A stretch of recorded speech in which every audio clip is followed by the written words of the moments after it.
Hey, everybody, welcome back to the SuperBake podcast. I'm your host, SuperBake. Let's talk about stuff.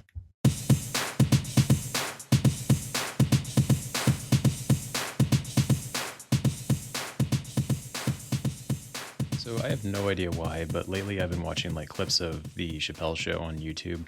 I forgot how funny that show is, especially like season two. Season two of Chappelle's show is like seriously some of the best like sketch comedy like ever. Like, even to this day, it still holds up.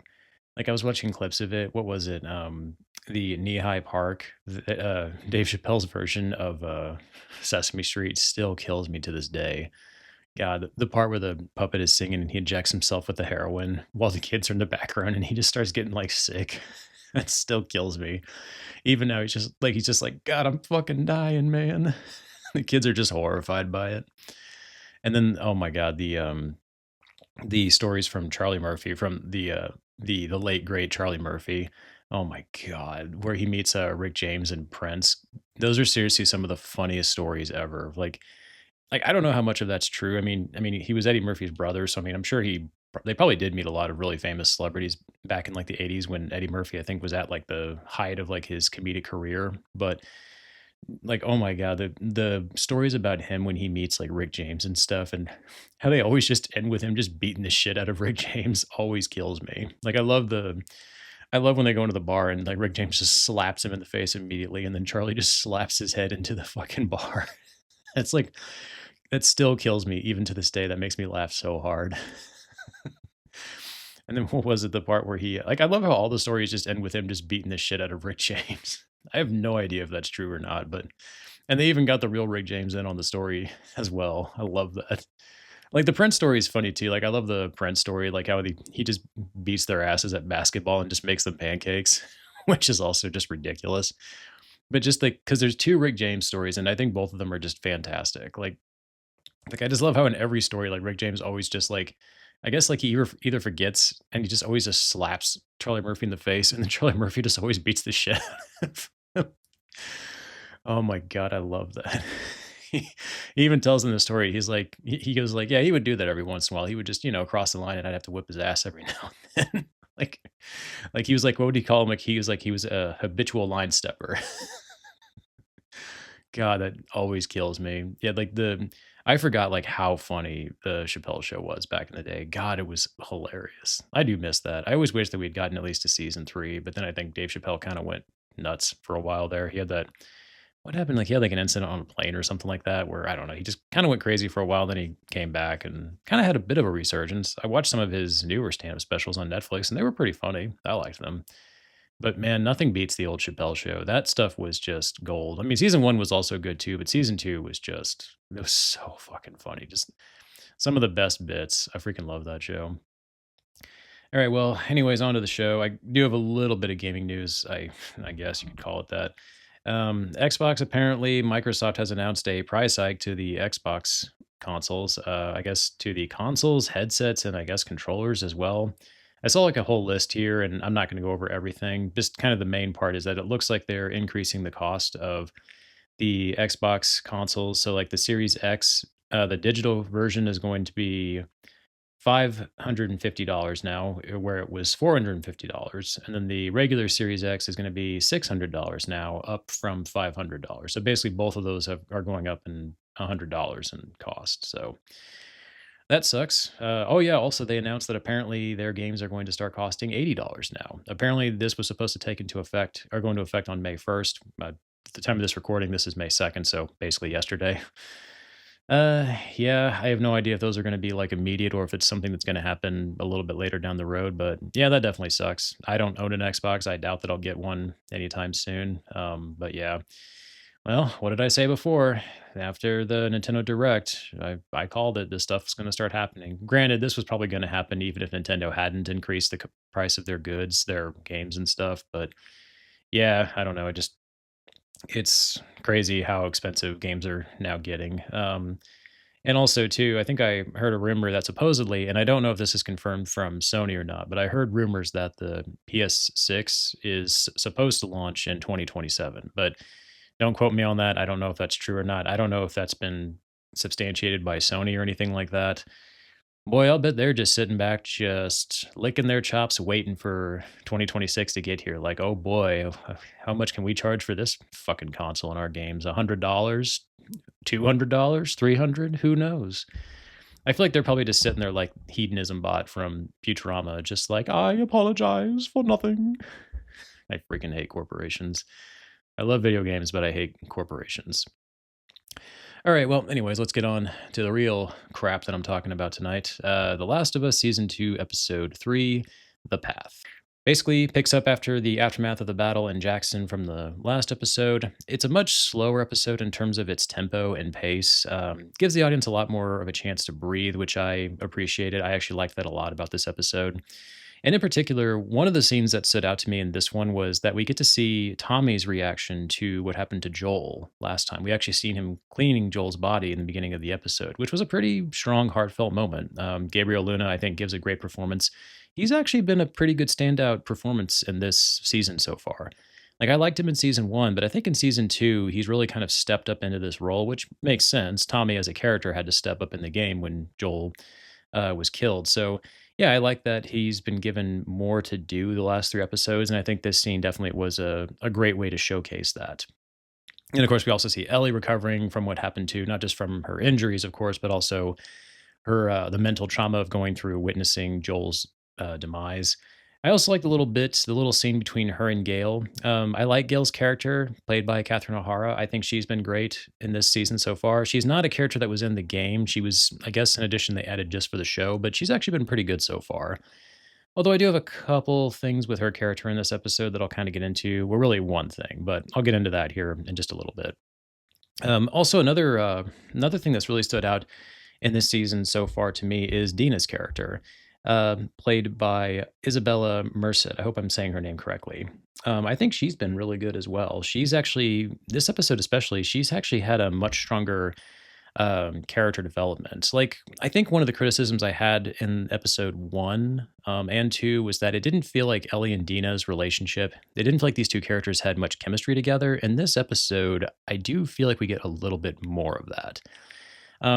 The scene where Dina comes to visit Ellie and basically kind of help her formulate a plan for how they're going to find Abby's group. She reveals that like she actually remembers the details of Abby's group. She remembers their names and where they were from, like where they were going. That they were going back to Seattle, um, and that their group is called WLF Wolf, the Washington Liberation Front or Liberation something. I can't remember. Yeah, Washington Liberation Front. Yeah, had it written down. Got to pay attention to my notes. So yeah, I like that scene. I like that little moment between those two characters as they're coming up with a plan, trying to figure out what they're going to do. I think this episode, because it's a slower episode in terms of the pacing, it gives us more of a chance to get to know these characters as well as other characters in the town of Jackson as well. There's also a scene where we're introduced to the Seraphites, also known as the Scars from the game. I do remember these characters. I kind of forgot about them, though, to be honest with you. But we see this little group of them traveling along this path, and they get attacked by this mysterious force, which we later figure out, I think, are the wolves that attack them. But yeah, like that scene was interesting. It kind of does. There's a little bit more world building in this one as we're introduced to different factions from the games. So I like that little detail. There's a scene later in the episode where Ellie brings up trying to go after Abby's group at the town meeting at Jackson, and everybody kind of gets to voice, their concerns and their opinions on it, and then they put it to a vote. And of course, the council doesn't vote to do it. And while the scene was pretty good, I like Bella Ramsey's performance here. I like when she reads from her little script that she writes for her character for like why she wants to go save Joel and how she calls it justice and not revenge.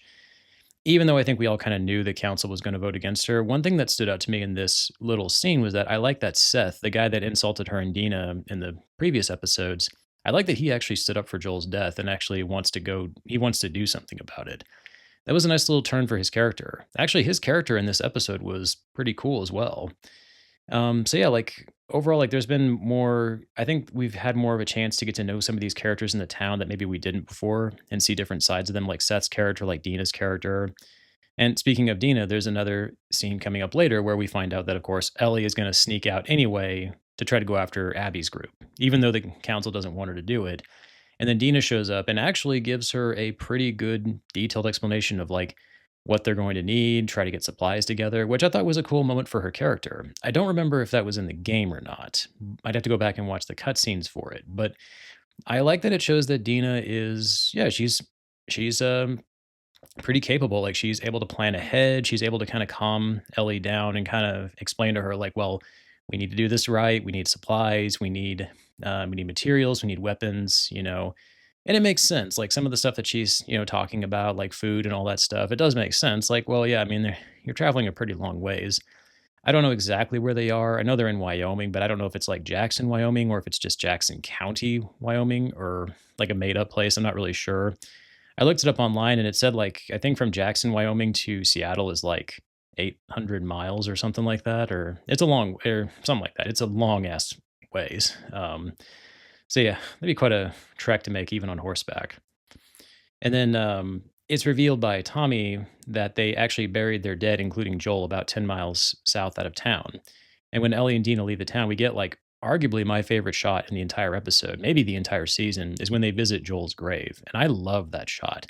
One thing I definitely liked about this episode for sure is the cinematography. There's a few shots in this episode that I really liked. Like I liked the opening shot with Tommy when he's cleaning Joel's body, just the look of just destruction in Jackson, the fire that's all around them, and then even as he's cleaning Joel's body, it gives like this impression of just pure hell happening all around them. So I really enjoyed that shot. And then this shot of Joel's grave and like that sunset look, like the warm colors, everything kind of has like this orange tint to it.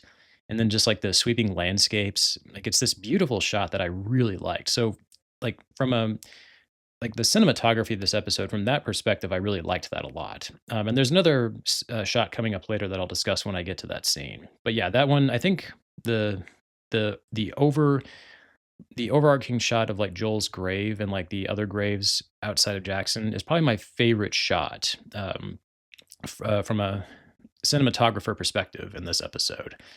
And then also, I like when we get to see Ellie and Dina traveling together on horseback. I like their little conversations they have, like where they're kind of like playing games to pass the time and stuff. And then the scene in the tent where they talk about like the kiss. Like this was a cool, intimate moment between these two characters that I kind of felt like was a little bit absent in the previous two episodes. Like it felt like in this one, even though I still don't know if the chemistry between these two characters necessarily works, it did feel more organic. It definitely felt like these were like two friends just kind of hanging out. You definitely got the impression that these were people that knew each other, at least in my personal opinion. So I like that. I thought that was an improvement on their relationship from the previous episode. So I really appreciated that from a writing perspective. Like overall, from a writing perspective, I think as far as the characters go and the relationships, I think this episode was a step up for sure.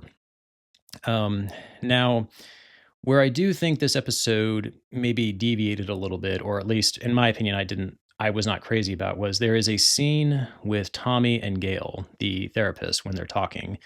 They're talking like at a baseball game about Ellie and how Tommy is worried that Ellie wants to get revenge. And even though I like this moment, especially since this was something that was written just for the show and was not in the game at all, one thing I didn't like about it is it feels like it kind of is it's a little bit too on the nose about the messaging here, where Gail is basically explaining to Tommy like how like she's talking about nature versus nurture. Like Tommy's worried about Ellie going after Abby for revenge and like what she'll do and the effects that could have on her. And Gail is kind of giving Tommy this she's kind of giving him the impression that like some people can't be saved. That's actually like what she says. And she talks about nature versus nurture and how, if Ellie's on a path for revenge, chances are she was already on that path and Joel didn't have much to do with that. And she says like some people just simply can't be saved. And what I don't like about that is that it feels like it's the show, like it's the writers trying to basically spell out what the message is for us. Because a big part of the message of The Last of Us Part 2 is the cautionary tale of revenge and the effects that it can have on a person. Like we see that with Abby's character, like how obsessed she is with getting revenge on Joel for what he did to her and her father. And now we're kind of starting to see Ellie going down the same path. And I feel like that was already clear. We didn't need the show to tell us that. So I didn't personally like that they did that. I didn't even really like that scene necessarily. I like Gail as a character. I like Tommy. And while I appreciate the show taking the time to give us these moments with these characters, getting to know each other and having these discussions, I personally was not a fan of that. I don't really like it when movies and TV shows spell out the message for the audience. I prefer it when they respect our intelligence enough to understand like what is going on here. Like we get it. We understand the themes of revenge. So it didn't feel necessary to me. So I personally was not a big fan of that. But anyways, we flash forward to Ellie and Dina still on their path trying to get to Seattle. And the scene where they encounter the scars, the Seraphites from the beginning of the episode that we saw, the ones traveling, we even see the man and that little girl, and it looks like they've been wiped out by a group, and it appears to be the wolves, the group that Abby's with. And that was a pretty brutal scene, and I like how they show Abby getting sick, and she explains that like it kind of just caught her off guard, which I'm wondering if that is supposed to be kind of a nod towards her character being pregnant. Because I remember that from the game that Dina was pregnant. That becomes a kind of a major story point later on that I'm not going to get into right now. I want to wait and see like what happens in the show before I discuss that further. But I don't know if that was supposed to be the show's hint at that detail. That's my guess at least, because even her character seemed kind of surprised when it happened. So I'm kind of wondering if that's the direction the writers were going in with that. But that scene was pretty creepy. Definitely, it, it's something about the scars too. I think it's because the fact that they have scars in their faces. It kind of makes me think of the what were they called? The people from the Game of Thrones series, the Thens, the ones that eat people, because they had scars in their faces too. Kind of give me impressions of that because they seem to be a more primitive group of people who rely more on like weapons like swords and like hammers and stuff like that. Whereas the wolves are more like modern. They seem more like militia type. They use like guns and tanks, things like that. So not really sure about that one. Then we're reunited with Manny from Abby's group, and then we also get to see the very final shot is the wolf military. Basically, we see like tanks and like just hundreds of well armed soldiers marching into Seattle. So yeah, it definitely seems like Ellie and Dina have some trouble waiting for them when they make it to the city. But another shot of the episode that I really liked was Seattle itself. Like we see the ruins of Seattle, like just the how nature is starting to take it all back, and like the buildings have like overgrowth from like trees and vines and stuff on them, which is a big theme from the games. You see a lot of that when you're exploring the places that you visit, like buildings and stuff are being overtaken by nature again. And you see like wild animals and birds and stuff flying around. So that was also another shot of the episode that I really enjoyed. So I'll just give my overall thoughts. This episode, I would say I liked the slower pace. I actually kind of enjoyed this episode a little bit more than the previous two. Like, I don't mind it when shows are willing to kind of just slow things down and give the audience a chance to breathe. I like that we got to see a few more intimate character moments in this episode, even if some of them didn't always hit, in my personal opinion, like the scene with Tommy and Gail. But the stuff with Ellie and Dina was really good. I thought that part was great. I liked that we got to see more of Seth's character and how, even though in the first episode he seemed kind of like a bit of a bigot, not very understanding, in this one we see a different side of him where yeah, we see he's still kind of a harsh man, but he does have a sense of honor. He does care about the town of Jackson that he's living in, and he's even willing to help Dina and Ellie get supplies and even sneak out of the town so they can go on their journey. Even though previously he had berated them for, because he thought they were lesbians and he didn't agree with that. And I thought that was a cool moment for his character. I liked that. I like when shows are willing to take these sides of these characters and show us sides of them that we didn't see before and really flesh them out and feel more three-dimensional. So I appreciated about his character. To me, that was one of the highlights of this episode. As well as like the sweeping shots of like Joel's grave and the other graves of the victims at the Jackson battle. That was a beautiful shot. And then this shot of Seattle, like the cinematography in this episode was really on point. And also too, I forgot to mention this before, Bella Ramsey, the scene where she goes into Joel's home and she starts crying when she looks at his stuff, especially his jacket, was a really good performance. Like again, I keep getting surprised by Bella Ramsey's performance in this one. I think it's because I've been so nervous about how the show is going to function without Joel in there. But I do feel like Bella Ramsey is doing a good job of stepping into these boots, and she gives a good performance in that scene. As far as negatives go, really, I think for me, the biggest thing right now is just the writing. And I've said that before, I think, in the previous episodes. It just feels like the writing in this show is, especially in this episode, it feels like it's a little bit too on the nose. Like I said, the conversation with Tommy and Gail, it just feels like they're trying a little bit too hard to deliver the message to the audience. It's like, we get it. We understand what's going on. Abby is going down a very similar path as, or Ellie is going down a similar path as Abby. And it feels like it's turning into a cautionary tale about revenge and the effects that it can have on a person. So I do get that. I understand that. I just I hope that the show doesn't continue to do that. My concern is that the writers are going to continue to do that, and I guess I'm nervous about how they're going to handle some of the bigger moments coming up from the game that I remember. But I mean, overall, I think that it works in this episode. So yeah, like I would say this episode for me was probably one of the better ones, both from a character perspective and also from a writing perspective. There really isn't any action in this episode, and I don't mind that. I don't mind slower episodes and shows, and I think given the subject matter, I think that this definitely could have been a lot more dull, but I think overall they did a good job of keeping things interesting, keeping the characters likable, giving them, in many cases, giving them more depth, as well as keeping me genuinely interested for what's going to happen in the next episode. Like I'm curious to see like now how Dina and Ellie are going to get into Seattle, how the show is going to handle that. If we're going to be reintroduced to Abby's character, if we're going to see more of her past like we get from the game, if that's going to be something that's going to come up in later episodes. We're 3 episodes into this season and, or at least this half of season 2, and I know it's supposed to be 7 episodes, so yeah, we'll have to see. I'm very, very curious and actually pretty excited about episode 4 to kinda see, like, where they go with this. So yeah, I would say this felt like a step up for me personally. I don't know how other people are going to feel about it, but for me personally, this felt like a bit of a step up. So yeah, it does have me honestly genuinely excited for what's to come next. All right, everyone. I think that is going to conclude tonight's episode. Once again, if you like what you heard, I am on Anchor, Spotify, and YouTube. Please feel free to like, share, and subscribe. It really helps the show out a lot, and I definitely appreciate the support. And I'll catch you all next time. Take care, everyone.